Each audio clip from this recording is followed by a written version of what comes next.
क्या आपको कभी 4 रातों में किसी से मिलके इतना ज़्यादा कनेक्टेड फ़ील हुआ है कि शायद से लोगों को सालों में मिलके भी नहीं होता है? So today we will be talking about White Nights by Fyodor Dostoevsky, the OG writer of Russian literature. यहाँ पे प्रोटैगनिस्ट है जो अपने आप को ड्रीमर कह के बनाता है। उसने अपने दिमाग में ही अपने एक डिफरेंट यूनिवर्स बना रखा है जो कि रियलिटी से बहुत ज़्यादा अलग है। ऐसी ही एक रात जब वो सेंट पीटर्सबर्ग की सड़कों पे चल रहा होता है तो दोस्तोयेव्स्की इसको व्हाइट नाइट कहते हैं। क्यों? क्योंकि यहाँ पे सूरज ढलने के बाद में भी रात में भी कभी पूरी तरीके से रात नहीं होती। यहाँ पे हमेशा रोशनी रहती है। ऐसी ही एक रात में वो सेंट पीटर्सबर्ग की सड़कों में मिलता है अपने लव ऑफ द लाइफ नेस्तेंका से। नेस्तेंका एक बहुत ही ज़्यादा डेलिकेट और अपने लवर का इंतजार कर रही है जिसने उससे वादा करा था कि he will be back in the town very soon. But time निकल चुका है और अभी तक वो वापस नहीं आया है। नेस्तेंका को ड्रीमर ऐसे ही एक ब्रिज पे मिलता है जहाँ पे वो नेस्तेंका को देखता है कि वो शी इज क्राइंग, जो कोई स्ट्रेंजर परेशान कर रहा है। इस बीच में वो उसको रेस्क्यू करने जाता है और नेस्तेंका उससे बड़ा डिस्टिंक्टली बिहेव करती है, बट बाद में वो रिकॉग्नाइज करती है कि हाँ, ड्रीमर ने उसकी मदद करी है। ऐसे ही they met for 4 white nights और इन 4 रातों में ड्रीमर की जिंदगी बिल्कुल बदल जाती है। लोग बोलते हैं कि शायद नेस्तेंका ड्रीमर के लिए एक रियलिटी का टच थी। नेस्तेंका उसे बताती थी कि हाँ, रियलिटी में चीज़ें इस तरीके से एग्जिस्ट करती हैं।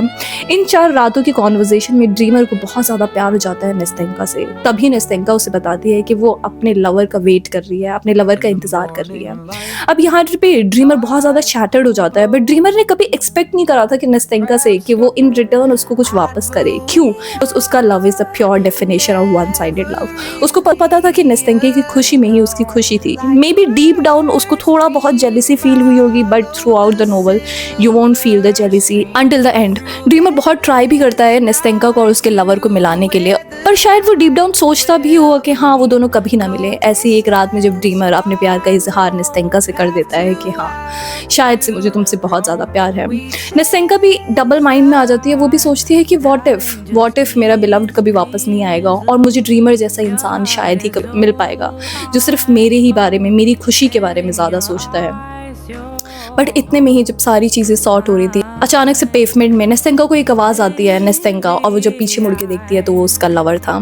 ये देख के ड्रीमर वहाँ पे शैटर्ड हो जाता है और वो इस चीज़ को प्रोसेस ही नहीं कर पाता है। नेस्तेंका ड्रीमर का हाथ छोड़ के अपने लवर के पास में चली जाती है और जाने के बाद में दोबारा कर मुड़ती है, आती है ड्रीमर के पास में, उसे हक करती है, उसे किस करती है और वहाँ से वापस चली जाती है अपने लवर के साथ। ड्रीमर वहीं खड़ा रह जाता है, पर ड्रीमर उसे एक भी बार नहीं बोलता है कि हाँ, तुम मेरे पास में रहो and how can you do this to me. वो वहाँ पे रहता है और उसके आंखों से बस आंसू निकलते हैं और वहाँ पे देखता है कि किस तरीके से नेस्तेंका अपने लवर के साथ में चली गई है और दोबारा कर ड्रीमर को अपनी सपनों की दुनिया में वापस जाना पड़ेगा। क्यों? क्योंकि नेस्तेंका जो उसकी कुछ पल भर की खुशी थी, अब वो वापस वहाँ से चली गई है। So this story shows that some people are meant to meet but not stay forever.